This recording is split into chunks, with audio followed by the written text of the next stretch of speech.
Hi YouTube, it's Kathy. Welcome back to Ask an Introvert, the internet series where you ask an introvert and an introvert answers. Today we've got a pretty substantial question, so hopefully today's video doesn't run too long. Today's question is, why do you feel society values extrovert traits so much, often to the point of training and forcing introverts to behave contrary to their natures?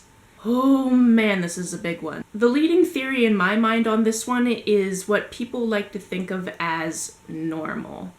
Now, if you really think about it, there's no such thing as normal, there's such thing as average. And the reason why there's a big difference is because if you were to take the entire population, figure out how many people are extroverted and how many people are introverted, the average would swing more to people that are extroverted than introverted. There have been various studies on this, and it seems that about 1/3 of the population is introverted. It depends on the study, and it depends on whether or not people have factored in ambiverts, who are people that are kind of in between the two.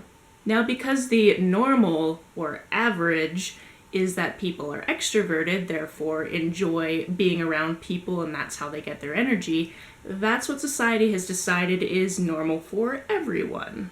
And because this is the thing that has been seen as normal, or average, or natural fallacy, that's what people have used when they create training packages where you're supposed to suddenly be outgoing and be all of these things that are especially valued by people who are extroverted.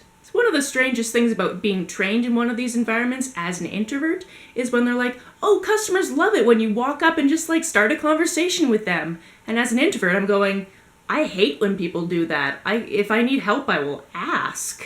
Often because of this mentality, it's seen as being a success is all of the things that an extrovert would ideally have. So a great social presence, a lot of friends. You can be introverted and have a lot of friends, you just don't need to talk to them all in the same place all at the same time every time you have social time. One of the biggest differences between the mentalities of extroverted versus introverted networking seems to be qualitative versus quantitative.